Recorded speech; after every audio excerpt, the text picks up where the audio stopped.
नमस्कार मंडळी, कसे आहात? मस्त मजेत ना? मी तुमचा मित्र शिवाजी अजून एका नवीन ब्लॉगमध्ये तुमचं खूप खूप स्वागत करतो. मित्रांनो, रिसेंटली मी गुजरातचे 2 व्हिडिओ अपलोड केले होते. त्यामध्ये पहिला जो व्हिडिओ होता तो पुणे ते धोलावीरा असा जो प्रवास होता आमचा दिवसभराचा, त्या प्रवासाचा एक व्हिडिओ टाकला होता. आणि त्यालाच जोडून आपण धोलावीरामधील जी हडप्पन सिव्हिलायझेशनची साईड आहे त्या साईड बरोबरच जो रोड टू हेवन आहे ते रोड टू हेवन सुद्धा कव्हर केलं होतं. आणि या व्हिडिओला तुम्ही खूप चांगला प्रतिसाद दिला, त्याबद्दल तुमचं मनापासून धन्यवाद. आणि त्याचबरोबर दुसरा एक अजून व्हिडिओ टाकला होता, त्याच्यामध्ये कच्छचा जो रणोत्सव आहे तो रणोत्सव धोरडो या ठिकाणी असतो. त्या धोरडोच्या ठिकाणीच टेंट सिटी आहे आणि त्याच ठिकाणी जे व्हाईट डेझर्ट आपण ज्याला म्हणतो ते व्हाईट डेझर्ट आहे. आणि त्या व्हाईट डेझर्टचा, कॅम्प साईडचा, या सगळ्या गोष्टींचा एक व्हिडिओ मी अपलोड केला होता. त्याचबरोबर त्याला जोडून कालू डोंगर आणि मॅग्नेटिक हिल यासुद्धा मी कव्हर केलं होतं. आणि हे सगळं कव्हर करून आपण भुजला गेलो होतो आणि भुजमध्ये सुद्धा पराग महल, आयना महल अशा गोष्टी कव्हर केल्या. त्यानंतर आम्ही तिथून द्वारकेसाठी रवाना झालो. द्वारका, गिरनार आणि सोमनाथ याचा व्हिडिओ मी अपलोड केला नाही. त्याचं कारण असं होतं की रिसेंटली नोव्हेंबर महिन्यामध्ये मी ही ट्रिप केली होती आणि त्या ट्रिपच्या दरम्यान मी तो एक व्हिडिओ अपलोड केला होता. तर त्या व्हिडिओला सुद्धा तुम्ही चांगला प्रतिसाद दिला होता, म्हणून परत व्हिडिओ अपलोड केलेला नाही आहे.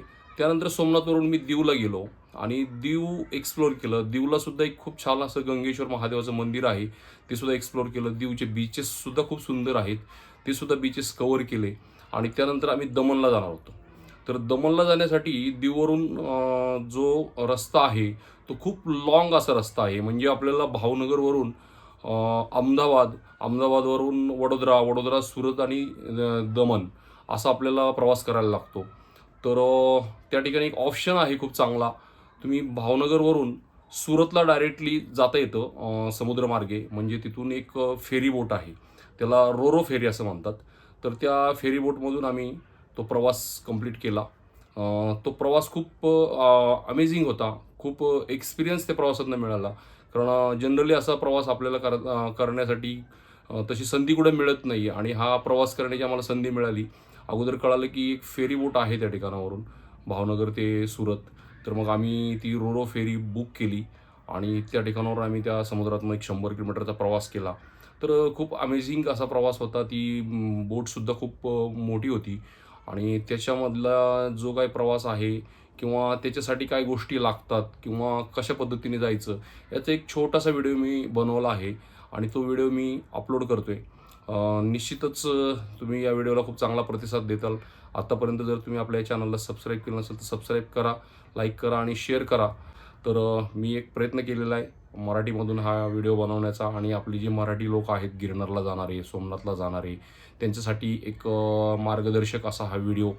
तर तुमचा प्रवास जो आहे तो खूप कमी वेळ, कमी पैशात आणि अगदीच खूप इंटरेस्टिंग असा प्रवास होणार आहे, म्हणून हा व्हिडिओ मी बनवतो आहे. तर निश्चितच हा व्हिडिओ तुम्ही पहा. तर चला मग आपण निघूया रोरो प्रवासासाठी. तर मित्रांनो, आपण या फेरीबोटच्या प्रवासाला सुरुवात करण्याअगोदर या प्रवासाचं जॉग्राफिकल लोकेशन समजून घेऊया. गुजरात हे राज्य भारताच्या पश्चिम किनारपट्टीवर वसलेलं आहे आणि याच गुजरात राज्याचा एक विभाग म्हणजे सौराष्ट्र हे अगदीच पश्चिमेला आहे. आणि पश्चिम म्हणजे सौराष्ट्र आणि पूर्वेचा जो सुरतचा भाग किंवा वडोदराचा वगैरे जो भाग आहे, या दोघांच्या मध्ये 200 किलोमीटरचं खंबातचं आखात आहे. सौराष्ट्रामधील भावनगरवरून सुरतला बाय रोड यायचं असेल तर आपल्याला धोलेरा वडोदरा मार्गे खंबातच्या आखाताला पूर्णपणे वळसा घालून 355 किलोमीटरचा प्रवास करायला लागतो. आणि हेच अंतर कमी करण्यासाठी गुजरात सरकारने त्या ठिकाणी रोरो फेरी चालू केली आहे. ही रोरो फेरी भावनगरजवळील घोघा पोर्टमधून सुटते आणि ती सुरतजवळील हाजिरा पोर्टकडे येते. आणि हा जो रोरो फेरीचा प्रवास आहे समुद्रमार्गे फक्त 148 किलोमीटरचा प्रवास आहे. म्हणजे लक्षात घ्या की 355 किलोमीटरपैकी 148 म्हणजे 200 किलोमीटरचा वळसा हा पूर्णपणे वाचतो. आणि थोड्या प्रमाणात पैसेही वाचतात आणि वेळही वाचतो.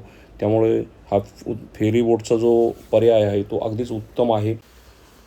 या फेरीबोटचा टाईम टेबल जर पाहिला तर ही फेरीबोट दोन्ही बाजूने सकाळी 8 वाजता आणि सायंकाळी 5 वाजता सुटते. या प्रवासासाठी साधारणतः 3 ते 3.5 तासाचा कालावधी लागतो.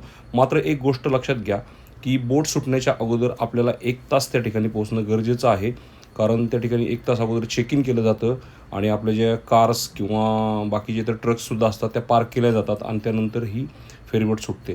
आणि या फेरीबोटच्या तिकिटाबद्दल जर म्हणाल तर दोन्ही जे बोट्स आहेत म्हणजे सकाळी 8 वाजता आणि सायंकाळी 5ची याचं तिकिटामध्ये थोडासा फरक आहे. साधारणतः कारसाठी 1200 ते 1500 रुपये तिकीट आहे आणि पर पर्सन या ठिकाणी 500 रुपयापासून 800, 900, 1000 रुपये असं तिकीट आहे. त्याच्या वेगवेगळ्या कॅटेगरीज आहेत. स्लीपर आहे, सिटिंग आहे. तर हे जर तिकीट तुम्हाला परफेक्ट बघायचं असेल तर मी स्क्रीनवरती जी वेबसाईट दिलेली आहे तिच्यावरती जाऊन तुम्ही चेक करू शकता आणि त्या वेबसाईटवरूनच तुम्हाला तिकीट बुक करायचे. तर आपण आता तिकीट बुक केलेलं आहे. आपण येऊन पोचलो आहे घोघा पोर्टवरती आणि घोघा पोर्टवरचा हा समोरचा सुंदर असा हा रस्ता जातो आहे शिपकडे आणि आपण निघालो तर शिपकडे समोर दिसते आपल्याला सुंदरशी अशी ही शिप आणि इथून प्रवास सुरू करणार आहे आपण सुरतच्या दिशेने. तर हे आहे घोघा पोर्ट आणि आपण आता संध्याकाळी उतरणार आहे हाजिरा पोर्टला आणि मुक्काम करणार आहे सुरतला.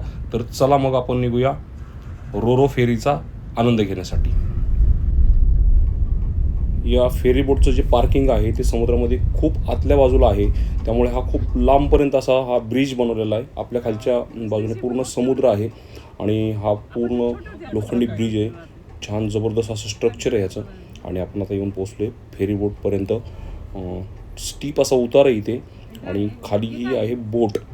याच्या ठिकाणी कार आणि खूप सारे कंटेनरसुद्धा यामध्ये पार्क करतात.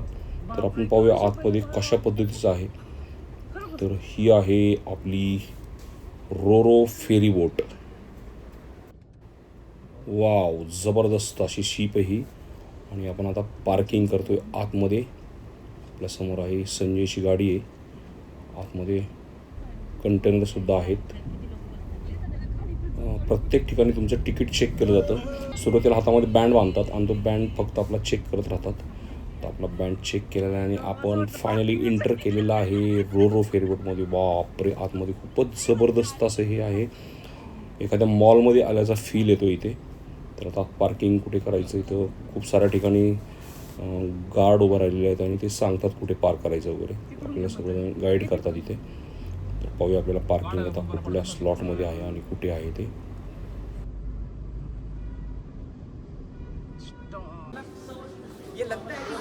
गाडी पार्क करून आम्ही वरती आलेलो आहे. वरती जबरदस्त असा वाटत नाही आपण शिपमध्ये. इथे गेम झोन आहे.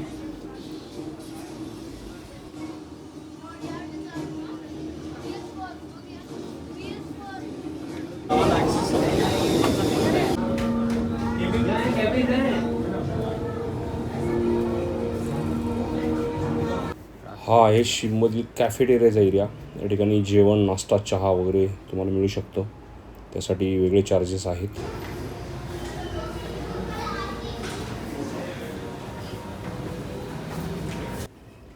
हे आहे टॉयलेट. स्लीपर आणि हा कॅफे. हा स्लीपरवाल्यांचा एरिया आहे.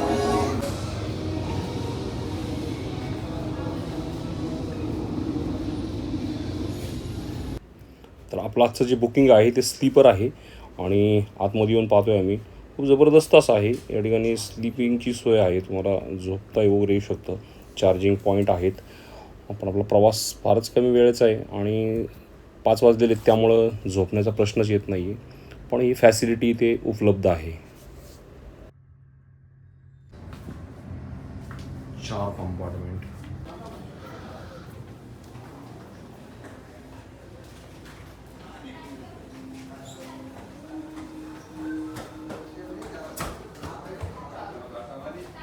हा जो कंपार्टमेंट आहे तो आहे बिझनेस क्लास कंपार्टमेंट आणि पुढे सिटिंग कंपार्टमेंट एक असेल. तर हा आहे सिटिंग कंपार्टमेंट. याचं तिकीट कमी आहे आणि याच्यानंतर स्लीपरचं म्हणजे याचं 500 असेल तर स्लीपरचं 900 रुपये आणि हा आहे business class VIP. Finally ship सुटलेली आहे आणि आम्ही आता आलो आहे डेकवरती. कारण सुरुवातीला डेकवरती येऊ देत नाहीत. शिप सुटल्यानंतरच सर्वजण डेकवरती येतात. डेकवरती जबरदस्त अशी सोय आहे. इथे सिटिंग अरेंजमेंट आहे. प्रत्येकांना बसण्यासाठी जागा आहे. तुम्ही या ठिकाणावरून समुद्राचा सुंदर असा व्ह्यू पाहू शकता. आता सनसेट थोड्याच वेळात होणार आहे त्यामुळे समुद्रामध्ये सनसेट पाहण्याची एक उत्तम संधी आहे. आणि जे घोघा पोर्ट आहे तो खूप पाठीमागं पडले आता आणि शिप निघाली आता सुरतच्या दिशेने, हाजिरा पोर्टच्या दिशेने. तर आम्ही आता आनंद घेणार आहे, मस्त एन्जॉय करणार आहे, सनसेटचा वगैरे आनंद घेणार. आणि शिपचा स्पीड पाहू शकता तुम्ही. पाणी खूप गढूळ पाणी आहे, खूप काळं पाणी आहे, माहीत नाही कशामुळं आहे, पण क्लीन असं अजिबात नाही आहे, खूप खराब पाणी आहे.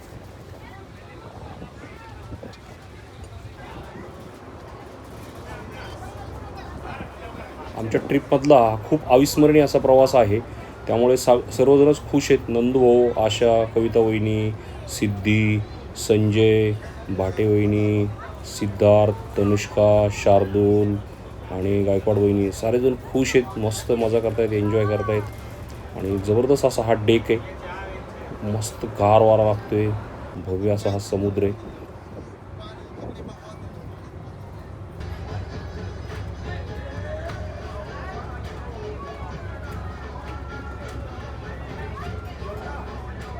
तुम्हाला मी मागच्या व्हिडिओमध्ये म्हटलं तसं गुजरात म्हटलं की गरबा, आणि इथेसुद्धा अगदी डेकवरसुद्धा गरबा सुरू झालेला आहे. लोक मस्त एन्जॉय करत आहेत, गरबा खेळत आहेत. आणि हा आहे शिपचा सायलन्सर, आणि समोरच्या बाजूला हा जो रडार आहे शिपचा, जबरदस्त अशी शिप आहे ही.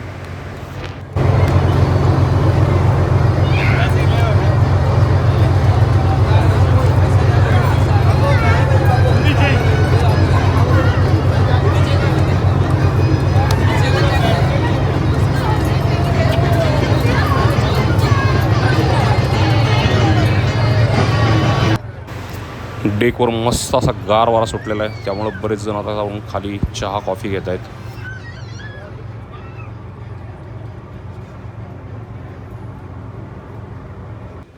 सनसेट झाल्यानंतर आम्हीसुद्धा खाली गेलो, चहा कॉफी घेतली आणि थोडा वेळ आराम केला. तोपर्यंत शिप येऊन थांबली आता हजिरा पोर्टमध्ये. आम्ही पण पार्किंगमध्ये आलो आहे आणि पार्किंगमधून आता गाडी बाहेर काढायची. मात्र त्या अगोदर हा पूर्ण जो रॅम्प दिसतो आहे याच्या खाली ट्रक्स आहेत. ट्रक्स बाहेर पडल्यानंतर हा रॅम्प खाली जाईल आणि मग आम्ही याच्यातनं बाहेर पडू. तर आता हा रॅम्प खाली जाईल, हा रॅम्प खाली गेलेला आहे आणि आता पूर्ण कार्स आणि टू व्हीलर्स बाहेर पडतील. तर मित्रांनो, तुम्हाला हा रोरो फेरीचा प्रवास कसा वाटला हे कमेंट बॉक्सच्या माध्यमातून नक्की कळवा. आणि असेच नवनवीन व्हिडिओ पाहण्यासाठी आपल्या चॅनलला लाईक, शेअर, सबस्क्राईब करा. तर भेटूया अशाच एका नवीन व्हिडिओमध्ये. तोपर्यंत जय हिंद, जय महाराष्ट्र.